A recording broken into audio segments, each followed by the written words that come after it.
What's up, guys? Welcome to a new day. I'm Stephanie Ryder, and this is the 365 Shares podcast.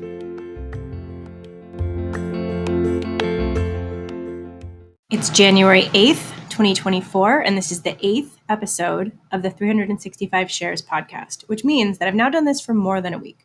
So that feels like a small milestone. Still a lot of days to go left in the year, but I'm excited about this journey. It is a Monday, and I think Mondays are going to be the hardest for me in terms of sharing because I go to meetings usually on Monday nights. And so I already have gone through a book study. Today, the topic was fear, so we had some good readings.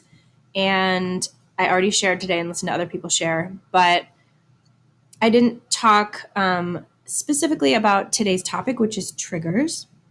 And I did talk about triggers on this podcast a few days ago and just how there's such an opportunity to reopen old wounds and heal them and kind of get past something that has been bothering you or causing you to not act the way that you would like to act for a long time. The Big Red Book says we often cannot avoid triggers, but we can change the way we deal with them. And as always, the full affirmation is in the Strengthening My Recovery book, but we will say on this day, I know that taking away the power of old memories will also take away the power of triggers. And I think that's a great statement because if we're only ever dealing with what's going on in our day-to-day lives, what's coming up for us in that moment, then we're really just playing whack-a-mole with our lives. If you want to get to the root of it, you have to take the machine apart and figure out what makes it work and disconnect the machinery that's making all these little gophers pop up seemingly at random. So I think this is a great topic for today. I'm Steph, and this is my share. Today I think will be a short one because I've already shared today in my meeting.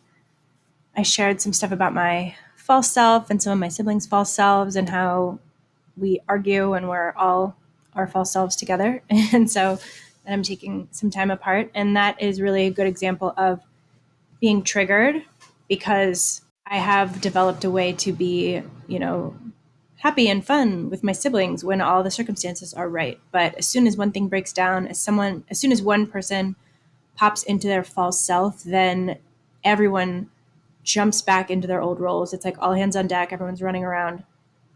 And it just like falls back into this old pattern that I don't think any of us really enjoy being in. We all have our current adult lives. We all have, the person that we've developed and become as adults and how we want to be seen. And when we're all together like that, and when there are triggering situations, we're not able to be that person. So I think that it's not necessarily as much that we don't like each other. I think it's that we don't always like who we are when we're all together. And that's certainly how I feel. I don't dislike my siblings. I love my siblings, but the way they act around me and the way I act around them is just not how I want to act. It's not how I want to be treated. It's not how I want to feel, for sure.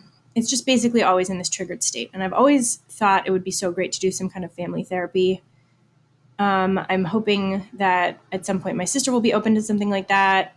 And we could all just, find someone who's not anyone's individual counselor, but just someone who's a mediator who can sort of look in from an outsider's perspective and say, like, hey, I'm noticing this pattern, or I'm noticing this face that you're making. Like, what's going on here?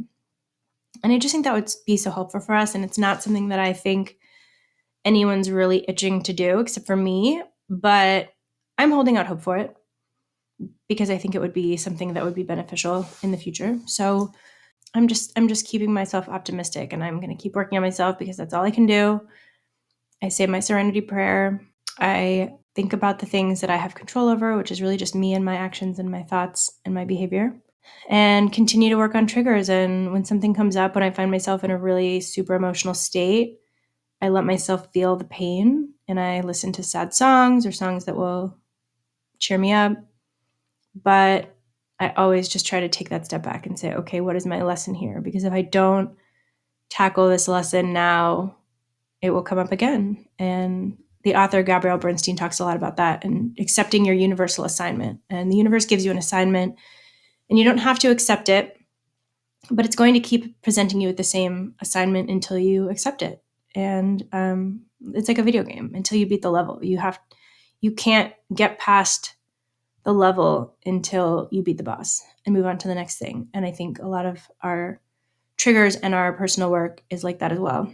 But I was just thinking that it would be really cool to create a video game where you don't actually have to beat any bosses. And I guess there are a lot of more realistic games that are like that, but like you don't ever really have to beat a level. You don't have to get a certain piece of information from someone in order to move on. You just like go around, it's completely freeform. And I'm sure there's stuff like this that exists, and people are living in the metaverse, and there are a lot of just like sort of realism games. But I wish there was just a game, like a true game, where there was no real point in it. You could, play a boss as many times as you wanted, but you never beat him or her or it. And, you can like keep trying to play that level just to practice and to train and to sharpen your skills. But there's no requirement to do it. You can move on regardless. And I think that would kind of send an interesting message about life, as like you can keep tilting at the same windmills over and over, or you could just say, I'm going to turn around and go do something else. I'm going to have a spa day. Like, why are we fighting?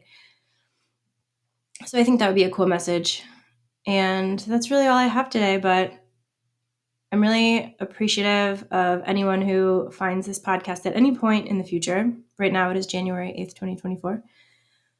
But I'm just enjoying it for me. It's really holding me accountable to come back to my practice every day, to come back to the ACA, strengthening my recovery affirmations every day, and to be self-reflective every day. And today I was really like in my head all day until the meeting. So it's good to just like verbalize what's in your head and get it out there and hopefully move on. But thanks so much.